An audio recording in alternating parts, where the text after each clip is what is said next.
Hello, ladies and gentlemen, and welcome back to another episode of Season 2 of the Rule 34 podcast. I'm your host, Jack, joined by my fellow guests, Mr. Solis. Alright, sir, how are you? I am all right, Jack. It is about 100 degrees in Koreatown, and summer school has officially started today. Kids turned out. A lot of them have credit recovery to do, so they're just on a program online. But yeah, look at that. We had a week off from the kiddos, and they had a week off from us. All right, that's we're good. Back in full spirits. And tomorrow, we got freshmen coming in. We're orientating Teal Blues Go High. Nice. And sir, I just want to make sure real quick. You're fine. You're healthy, right? You weren't injured in the lead up to Forbidden Door like many were. I wasn't struck by the curse, Jack. No, sir. I made it through to Sunday. Didn't have to get replaced. No. And how about you? How are you? I'm doing fine on break as well. This Sunday is going to be the 2-year anniversary of starting this podcast with Dominic. Wow. So you started it on the 4th of July? We started on the 3rd. On the 3rd. The day before. 2-year anniversary. Yeah. Congratulations. Thank you. And I don't know if we mentioned it on the yesterday's episodes that we recorded, but as always with the anniversary episode, it marks the end of the second season, or for this time the second season, on to the next, starting a new year in a sense of the cycle. So incredible. God, what a never-ending season that was. Today at school, we were talking about just things that we did last year that we're not going to do next year. And it was just hard to fathom what we were talking about today. You're saying that was 10 months ago? You mean that wasn't 8,000 years ago? Goodness, what a never-ending year. And I guess a never-ending season. Yeah, and it's funny you mentioned that, because I want to mention two things. First of all, the next time you and I see each other will be Season 3, probably covering Money in the Bank, because I didn't realize that's this Saturday. Yes, it is. So we will see each other, whether that is the Monday or Tuesday after. I think I mentioned on the previous episode, Dom and I, for our side of things, we usually like to take a week of break off just to start planning things for the next season, be prepared and all that. But I just lost my train of thought with what you brought up. About the never-ending year and season. You can almost say the same for the wrestling world, because can you believe it's already about to be a year since we've had CM Punk? It's so wild. Get to even fathom that. And the fact that we're coming up on, is it 2 years of Roman as, champion? Yeah. 2, uninterrupted years. Not only has he not lost the title he won 2 years ago, he picked up another. Oh, man. So. And held it for going on 24 months. 365 times 2. Do that math quick, Jack. 730 days. My goodness. Yeah, it seems like things in the wrestling world go definitely, not in a sense slower, but there's a lot more that happens within a years of a landscape. And speaking of years of a landscape, around this time last year, we were barely getting wrestling fans back into the buildings for these shows. You're absolutely right. For June, what was it? Do you remember? Was it Hell in the Cell? I believe it was Hell in a Cell. And then right after in July was Money in the Bank. Mm-hmm. And around that time as well, AEW started getting fans back for Dynamite and Rampage, of course. It's going to be a year of Rampage that they debuted. Year of Rampage. Wow. Such crazy stuff has happened within a year.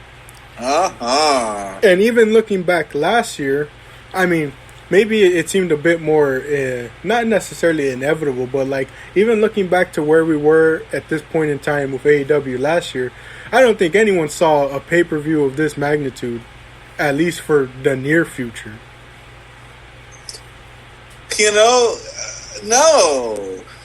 It kind of happened. It's so funny, Jack. It happened sort of out of nowhere.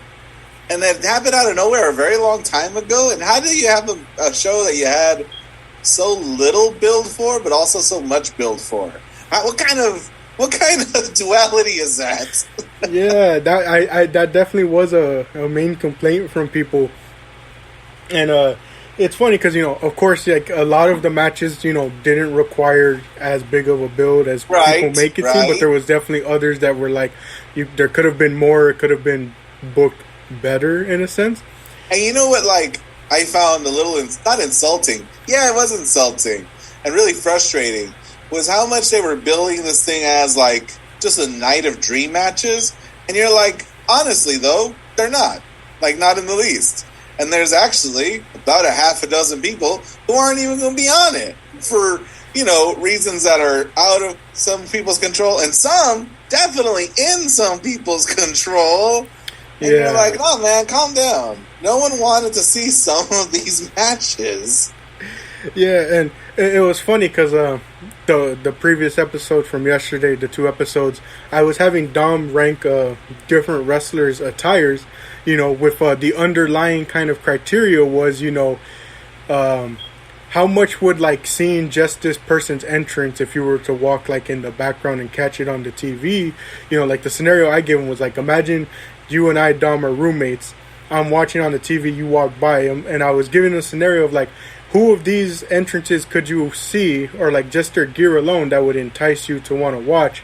And before that, I started explaining to him about Forbidden Door and the concept of what it was.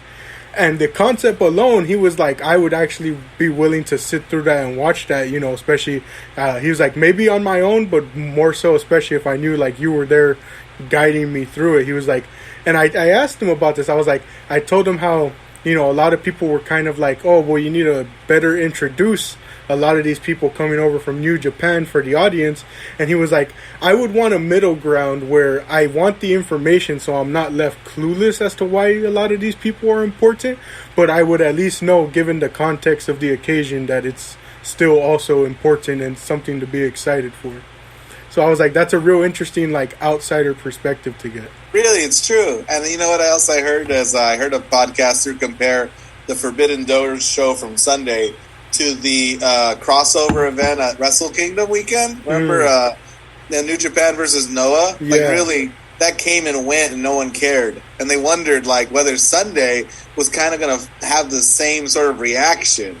Because New Japan and Noah, they didn't do a whole lot to introduce them Noah folk. They had, like, a single promo on, like, Wrestle Kingdom Night 2, and they all showed up wearing matching tracksuits. But you're like, well, I don't know who these people are. Yeah. So, a lot of there was a lot going into this pay-per-view, especially, like, as I joked around in the beginning, the injuries, of course, took a lot of scenarios away. Yeah, we'll talk about them as we go over the matches, because some of them are heartbreaking, and they happen, like, Saturday. Yeah. The day before the show. Yeah, I especially can't wait to talk about that one, because, I couldn't I'm asking this, Jack, did you watch the pre-show? It was funny. I wasn't expecting to, but I actually ended up catching it. And while 2 of the matches were just so-so, I was really glad to catch one of the matches because I really enjoyed it. I was blown away by one of the matches. Like, Jack, I'm like, oh, let me get my phone notes app because I'm collecting my matches for 2022. And that one was so good, Jack, that I watched it twice. Because I was fussing with Bleacher Report on my laptop, trying to get it on my TV. Yeah. And like after I finished dealing with that, I rewound it. I said, no. I saw enough of that out of the corner of my eye. I gotta run it back.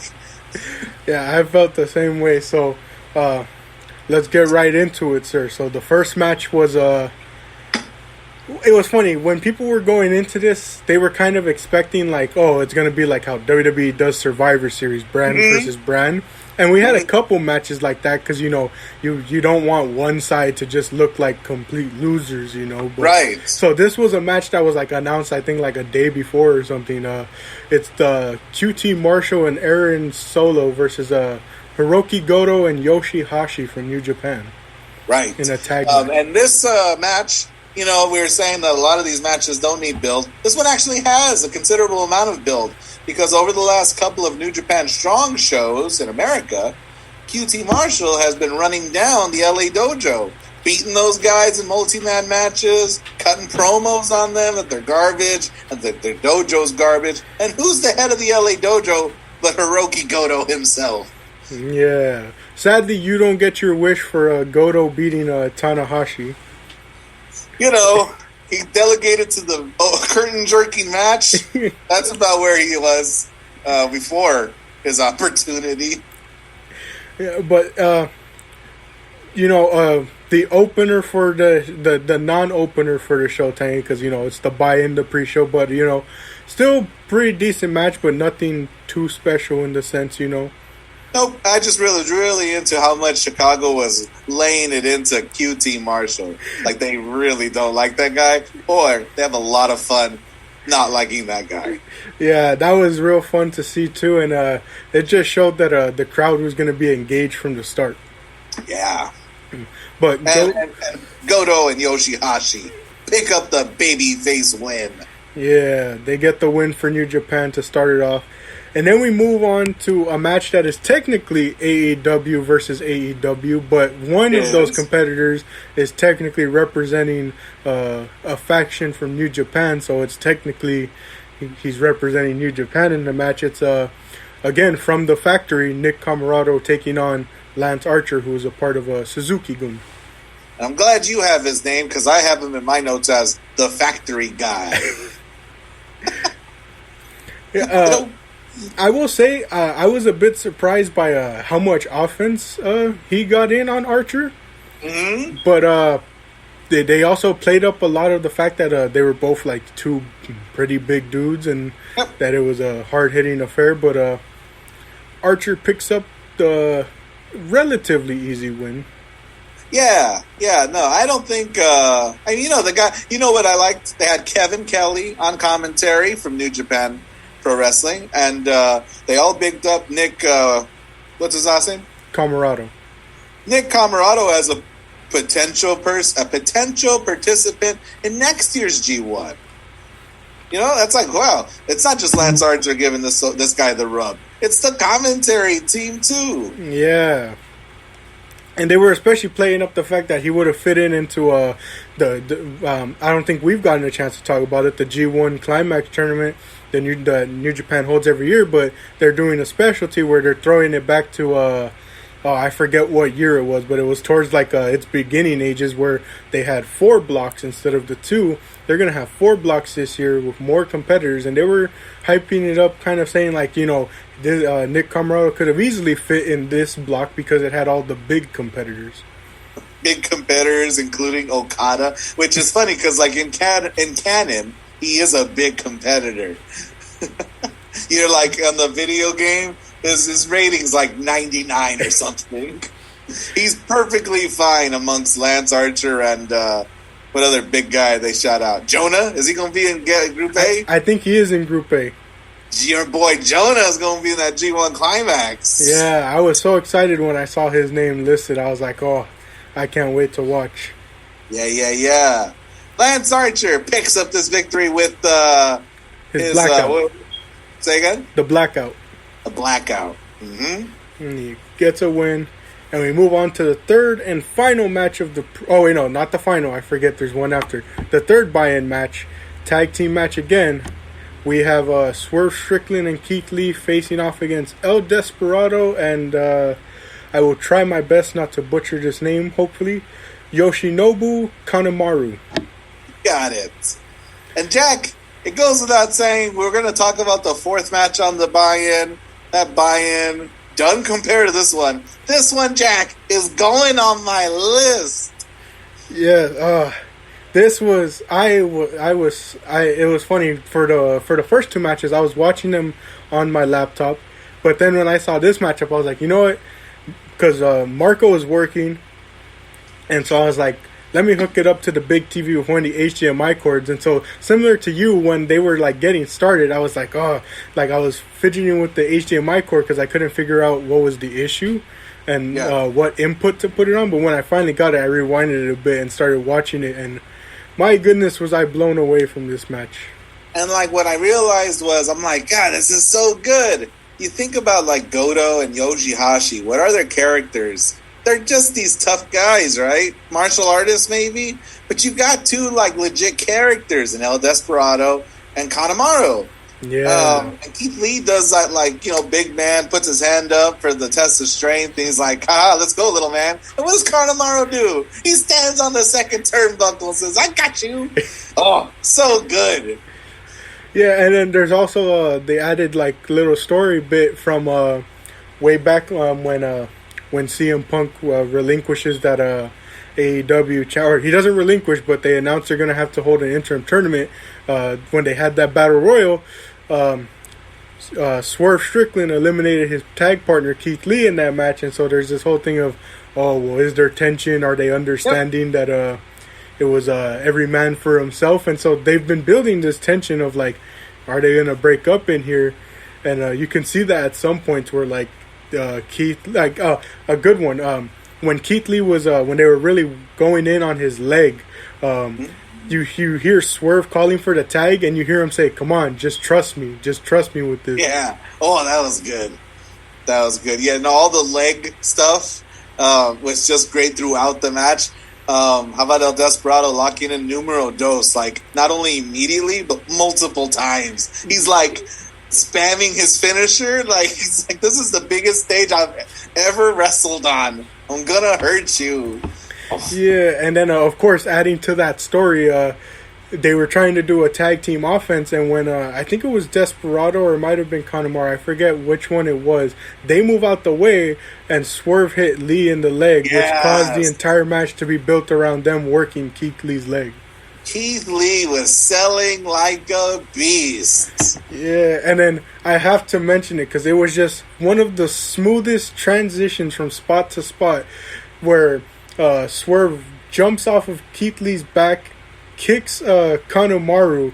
Desperado tries to get back in the ring. He kicks his legs off, so he's like hanging by the ropes outside the ring. Super kicks him, and then jumps over the top rope and foot stomps him down to the floor. I can picture exactly that sequence, sir, and it was incredible. Like, you know, I take for granted like tag team matches because, you know, you low-key kind of wish for a singles match. And really, this like had a really cool Desperado versus Swerve singles match nestled in this tag team match. Yeah, and that was one thing where people were just like, hey, can we get this sometime down the line? And all I'm saying is the best of the Super Juniors happens later this year. Can we get a couple of those AEW guys out there? Best of the Super Juniors happened. Oh, that's right. It just happened. I forgot. It happened, and you know what? I thought of you when I realized who wins the stupid thing. And I think in our last episode, I said, how boring is it going to be if Takahashi wins this again? That's why I forgot it already happened, because of the fact that when you and I were making predictions, we both said, I even said, I'm like, though I'm a big fan of him, I just don't want him to win it again. And then I ended up checking like news, and that's when I see he won it again. Like Okada as the champion and Takahashi as the junior heavyweight champion simultaneously is like that safe bet booking, and it's the exact same as Roman versus Brock. Yeah. Like, break the glass. It worked 4 years ago. It'll work again. And you're like, geez Louise, man. But for next year, much like how people are saying next year's G1 to hopefully have more AEW wrestlers. Oh boy! So the baby faces win this one, and Keith Lee with his, what do you call it? The big old move. I don't know what they big call bang. It here, but yeah, the Big Bang on Kanemaru, little man, for the old 1, 2, 3. Yeah, and I forgot to mention, of course, when Kanemaru and Desperado make their entrance, Kanemaru has the whiskey that he's drinking, and that comes into play later when he spits it into Keith Lee's eyes, and you think that's going to be the finish, but he powers through it all to get that. Was incredible too. You know, we were like, I was on the edge of my seat wondering who's going to win this one. Yeah. It could have been either one. Yeah. Man, real good stuff. And then we get the tease at the end of the match that Ricky Starks and Will Hobbs want to face off against Swerve and Lee again, and that's where you kind of think that you're going to see you know, likely the tag team of Swerve and Lee split up. You know, I think down the line that they're better served as singles competitors anyway. Jack, I'm going to tease you here because I told you I took notes, and I just had this realization mid-show, and I started taking down notes and doing some numbers, crunching some numbers, Jack. At the end of our talk, I'm going to tell you how many matches that the baby faces win, how many did heels win, okay? Then I'm going to tell you how many matches did an AEW superstar score the winning pinfall or submission, and I'm going to tell you how many matches the New Japan star scored the winning pin or submission. And then lastly, Jack, I'm going to tell you how many of these matches involve at least one former WWE superstar. All right. And how many of those folks got the scoring win in their match? That is a startling data point, and I'm just bringing it up here because it's AEW versus New Japan, and Ricky Starks is standing in the high rises, Jack. Not booked for the show. Yeah. I saw definitely a bunch of like hints about that where not a lot of I guess you could call certain ones day one talent, but like early year talents. Not definitely featured. Early day one, early year one talent. And what's going on, Jack? Really? So, we got one more match on the buy-in, and it's Matt Caster, Billy Gunn, and the Gun Club. I don't know their names. One of them's name's Austin, right? And what's the other one? Austin and Colton, I think, is their name. Colton Gunn versus, I wrote in my notes, a bunch of LA Dojo guys. Oh, man.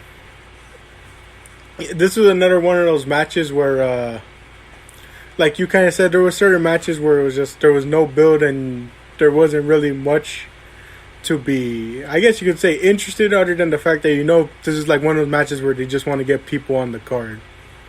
And it's funny because two of them run away immediately at the start of the match. Yeah, Danhausen shows up and distracts Billy Gunn's two sons, and they run off after him, so that leaves it a 2v4. Yeah, I love Danhausen's like, I'm squishing you, like he's squeezing his fingers like as if he's literally as big as his image on the screen, and his he distracts them with a new entrance song, and that new entrance song really plays up a mantra that they've been bestowed by the audience and Matt Caster that I don't think either of us want to say here. Yeah, and so that leaves like I said, that leaves Billy and Caster to fight off the dojo guys on their own, but they still get the win. Can we say this? Like, you say that Max Caster and Billy Gunn were left to fend for themselves. I think Billy Gunn kind of beat them all up on his own. He could have gotten the win, but he gave it to Max Caster to hit the mic drop first. But you go, oh, wow, he just cleaned house. That man is a mountain of a man compared to all these little guys. Yeah, and it was funny because I saw like certain people kind of like, if you want to say complain, but like, again, it's probably because, it's a thing of not informing enough people, but like the people who kind of know New Japan system are like, well, like we're talking about, they're the dojo guys. They're not set in stone competitors yet. They're like training, so yep. They can it's take an honor this loss. To be hit with the one and only by Billy Gunn. That was an incredible move. Yeah. But so that closes the buy-in, and we move on to the actual show beginning. And man, again, even after that buy-in, that crowd is still hot, and so they know how to capitalize because they start off with Chris Jericho, Minoru Suzuki, and Sammy Guevara facing off against Wheeler Yuta, Shota Umino, and Eddie Kingston. Yep. The winner of the match gets advantage at Blood and Guts this Wednesday. I forget what advantage implies, but it's nice that there's stakes to the match. Yeah, I think it's similar to War Games, the order of who goes in. So after the two people start, or Jericho's team will get the advantage of sending someone in once the time runs out to send the next person in. Got it. This is another case, Jack, where, I'm quietly resenting the multi-man sort of design of the match, but it just manifests Eddie Kingston versus Suzuki, and I'm like, I didn't even know I wanted that, and I got it. Oh, if I got it a couple of times, and you're like, ooh, look at that. Anything can happen, and this is incredible. Yeah, and it was funny because when this match kind of started, I don't know if it was just me, but like the start of it was kind of odd at points. Like I saw someone bring it up how like it was about like adapting to the style of how would you say, like, I guess you could say like the production and crowd that they were in for a lot of certain competitors, But like I don't know. For me, this match kind of started off a bit awkwardly at points because, like, I don't know, just sometimes, like, the strikes were looking weird, the transitions and all that looked a bit sloppy. But then as the match progressed, it turned up, and I completely even forgot that most of the beginning wasn't as fluid. And it was definitely a longer match than I expected. Yeah, this one definitely did go a bit long. Yeah. Any notable spots that sort of stick out to you, sir? Anything that involved Eddie Kingston and Minoru Suzuki in the ring. I loved how as soon as he saw Suzuki get tagged in, he immediately dropped his straps to his shirt that he's wearing because he's already like, I want you to chop me as hard as you can, prove it. How about the rapid fire chops? On Suzuki, and Suzuki's not selling any of it. And Eddie Kingston does this thing where, like, kind of slows down as if like a Looney Tune character. He's realizing, how much trouble he's in. And I think he gets laid out with like an elbow. Yeah, and then of course they were building up upon previous stories of the fact that Jericho, or first off, because to give context to people, Shota Umino, the New Japan guy on Eddie Kingston and Wheeler Yuta's team, is, in a sense, if you want to say, John Moxley's protege. He is. And when he was a young lion out in New Japan, he was. They brought it up countless times on commentary, and I think they even showed like video of it. Chris Jericho was constantly harassing him and his father, who was one of the refs out there known as Red Shoes. I didn't know that. So that was like, nice context that he's avenging his father, showing the performer and the wrestler he's become since last Jericho saw him. Yeah, I really like that too, and it was a nice showcase for him. And there was just a ton of crazy spots. You had Eddie Kingston going for a dive to the outside, which was surprising to so many, and it was followed by Minoru Suzuki making it seem like he was going to go hit a dive, and then he just stops and looks at the crowd like, really? You think I'm going to do that? What a heel. Boo you, boo. Yeah, and then, of course, there's interference at the end. It looks like Umino's going to get Jericho, but gets distracted. And then he gets hit with the Judas effect by Jericho for the win. Yep. So, Jericho's team has the advantage this Wednesday at Blood and Guts.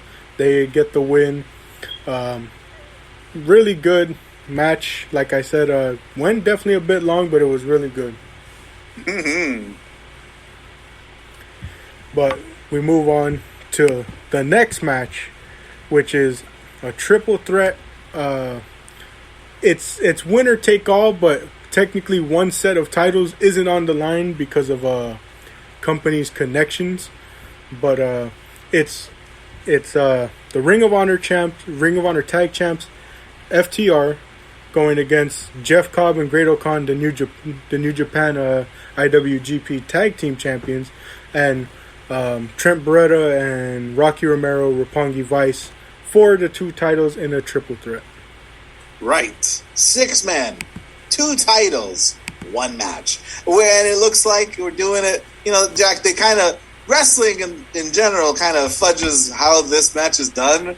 And, we'll just tell you how it's going to be now. And so I wondered how it was going to be. We have 2 people in the ring, and anyone can tag themselves in. Anybody can tag anybody in. But there's 2 people at a time, which is interesting. Yeah, I've always kind of found it confusing when they do that whole thing of, anyone can tag in, and it's only 2 people in. Especially because, I get it. You don't want to crowd the ring, crowd the spots. But like at certain points in this match, you'll see like there was like times where it was like everyone was getting involved anyways, and there wasn't any like, how would you say, what's the word I'm looking for? Basically, like, there wasn't any, like, holding up of the rules to keep them out. No, and you just reminded me in that Jericho match where referee Aubrey, he had no control in that match. Yeah. He had, like the least amount of control I've ever seen her in a match. And this guy has his work cut out for him in this match. I think he lost track of the legal men at one point. Because I certainly did. I did, too, and, I don't know. It gets confusing this way, and just because you have more men in the ring doesn't mean it's going to get cluttered, especially the spots, because the one match that I now point to, and again, people will say, oh, well, that's different because the 3 teams involved had different tag styles, but I always point to one of my matches from my year 2021 top 10 matches being MSK versus the Grizzled Young Veterans versus Legado del Fantasma at NXT TakeOver Stand and Deliver. That was a triple threat tag match, and each one was involved with one competitor from each team, essentially making it a triple threat at any time it was in there. And they went through that match fluidly. To each their own. We got this match. And Jack, what's that? You hear it? It's the curse, Jack. It's the curse of AEW. New Japan Pro Wrestling's Forbidden Door. Yeah, so the match is barely getting started. We get a few... getting started. Yeah, it's like only a few minutes in, and out of nowhere, the FTR hits a move, and then Dax is holding his shoulder, and he's immediately tagging back out, and, you're like, oh, maybe it's nothing that big, but then you see the doctors are already there. And then Cash Wheeler's wrestling. And then out of nowhere, you get a cut. He's walking up the ramp with the doctors to the back. And you're just like, oh, no. Jack. I've heard a lot of good things about FTR. I've heard a lot of people sing the praises of this tag team as, like a generational phenomenon. I don't see it, Jack. Is it because I just missed all the good ones? I didn't watch the Ring of Honor Supercard show. I watched this one. And why is it, Jack, that whenever I tune into an FTR match, one of them gets hurt? Oh, man, yeah. So, just terrible luck to see that happen after all the injuries that's been happening, and especially because, if we're being honest, this match was solely put together to crown FTR again as a monumental tag team by giving them another tag belt to hold, because they currently hold the AAA Tag Team Championships, a promotion out in Mexico, and they hold the Ring of Honor Tag Team Championships. And so I thought this was a work, Jack. I thought this is part of the story when Dax Harwood, right? Or is it Cash? No, that's Dax. When he's going to the corner to tag at his partner and no one's there. The man is spent. He's he needs to get out of this match. He doesn't have a partner. He's got to tag in Trent Beretta. He's got to let the other team in if he hopes to heal and get, catch his breath. That was the one redeeming quality of this rule. Yeah. And so, besides sneaky backdoor Rocky Romero. Yeah, Rocky always sneaking in to get the tags in. And, see, that's the other thing, too, is that, like, the sneaky tags kind of makes it even more confusing because you're like, well, did the ref see? Oh, he saw it. So, is it really sneaky if the ref saw it? Sneaky. How about that fake 3 count? Oh, yeah. It was funny. I was trying to find an explanation. Apparently, it was that, like, he got his shoulder up a bit after the 1, so they were like, oh, reset the count back to 1. But the audience in Chicago sure was confused because they counted 3 on the 2. They certainly did. You know what always gets me, too? When they fall to the mat to make the count, sometimes they fall so hard it sounds like one. Yeah. And I think that sounded like three, but like it's them just, knees and hands to the mat. The man messed up, and the crowd let him know. And he was going to be out there again later. Oh man, but they put on a really good match. Obviously, not obviously, but towards like the back end of the match, Dax comes back out, shoulder taped up as he's walking out there. And he comes back out, Jack, not running. He like gingerly is walking, which makes me terrified. I'm like, it's real. And like, are you gonna put the belts on a team that are gonna have to forfeit tomorrow? Yeah. But he fights a lot of that match with a bum shoulder all taped up, and those guys were hitting it. Yeah, but FTR gets the win, adding another belt to their collection. 7-star FTR at this point, as that is now 7 belts they've captured. But it's funny because it's technically 7 belts, but 3 of them were still under like one company. Yeah, like got a little bit like Dudley rule. You know what I mean? Like, yeah, they held the WCW Tag Team Championships technically. I don't know, Jack. If like you're booked to win them, is it even that special? Yeah, like I said, this was a very obvious match that everyone knew. It's to crown FTR with championships to add to their resume.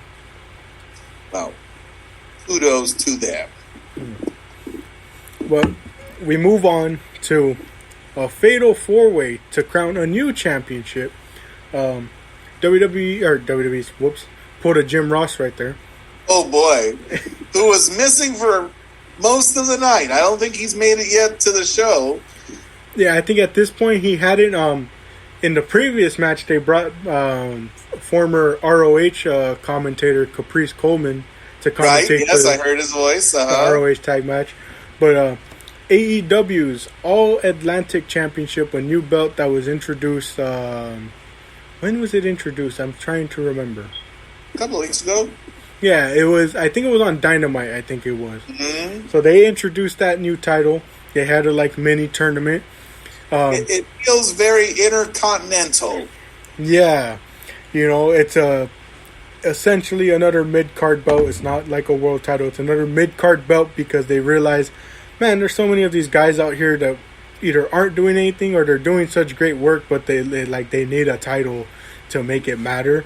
So they introduced this and adding much to the curse. So obviously when they announced it, Pac beat Buddy Murphy, Miro beat Ethan Page, Malachi Black beat Pentagon due to the whole issues between AAA, CMLL. He beat him, Jack, with his physical nature and his judo expertise. Well, I will say he was, even if that wasn't an issue, I think he was still taking this anyway. So people were mad that it was predictable, but I was like, beat him with darkness, Jack. You and your dirt sheet knowledge. But it's supposed to be Malachi Black, Pac, Miro, and Tomohiro Ishii, who won a little tournament himself to be put in the match.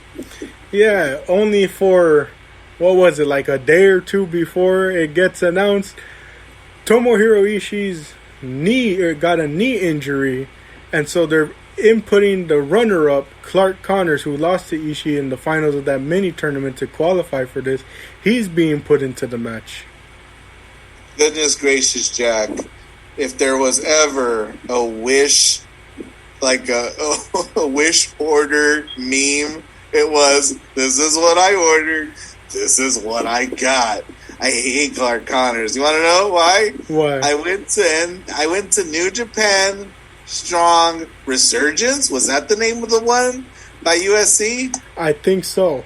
I was there, Jack. I'm excited. Crowds are back. We're wearing masks. New Japan's back in California.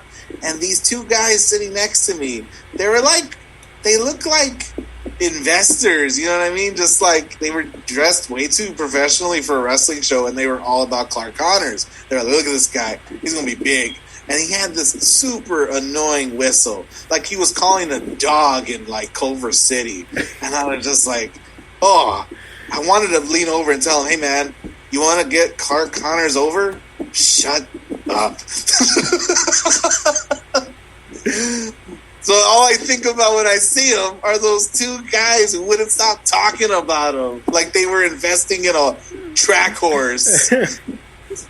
And it's funny you mentioned that, because like the moment it was announced, a ton of people were just like, oh, well, that's not as interesting, because they wanted to see all three of these guys in here, turn it up with Ishii, That's our dream match, Jack. That's our forbidden door. I want Miro versus Ishii. I want Pac versus Ishii. I want Malachi Black versus Ishii. And I can't choose, and give me all of them. Dang it. Yeah, so a ton of people were just like, man, it's not what we wanted. It's not like obviously due to the circumstances, but it just wasn't the outcome you would hope for. But I don't know, by the end of that night, I saw a ton of people changing their views on that. But I still think, people, of course, obviously enjoyed the match, but I'm still thinking about what could have been. There were a couple of really cool spots that made me just love Malachi, Pac, and Miro even more, because you could see and hear them in the back going, hey, let's make this spot here and here so that Clark Connors is a name people are talking about tomorrow. Yeah. What a bunch of super generous guys. They're out there just having the time of their lives. Yeah, and what's funny is commentary added to that too, because the entire time they're talking about, Clark Connors is he's known as the Rhino and all this, or like that's his nickname. He's known to just run into action, and then like to start the match, he's kind of slow paced to it, and they just keep talking about, he's this Rhino. He gets into it, and what's the spot that all three men give him? There's a table set up on the outside. Pac and Malachi Black are beating up on Miro. They both do moves. Miro's stunned. And here comes Clark Connors in like a rhino to spear Miro right through that table and get the fans on their feet. Yup. You love a good table spot. Yeah, and of course the entire time Miro's just going off, facing off against anybody, beating everybody. And there's even a couple spots where it's like he sees someone else beating up on someone and he moves them out the way because he's like, no, it's my job to beat up on all of you. Who do you think was looking like they were having the hardest night, Jack? Pac or Malachi Black? Because I don't think either of them could get in a rhythm. They kept getting thrown out of the ring or laid out. You know what I mean? I was just like, man, goodness. I was waiting for their turn, and I'm like, come on. Yeah, I think Malachi Black definitely had it the worst in that match. I swear, anytime he tried to get anything in, it was like Miro was coming in and throwing him out, or Pac was starting to attack him, and it was just like, can you let the guy get in his rhythm? Give him some spots? Goodness gracious. Mm-hmm. But, oh man, everyone was, Did you have a favorite, Jack, going into this one? Did you have somebody you really wanted to watch win? I wanted Malachi Black to win out of everything, but I was kind of convinced. I was convinced it was going to be Miro. Yeah, especially with his his promos where he's threatening God. Yeah. How many minutes we got? It's a good thing I looked down right now. We have 40 seconds. 40 seconds! Who wins the match? We'll tell you in the next episode. Yeah, so... And then we've got about 6 more to go. Yup. So thank you all for joining for this episode. Tune into part 2, continuing to cover AEW New Japan Forbidden Door.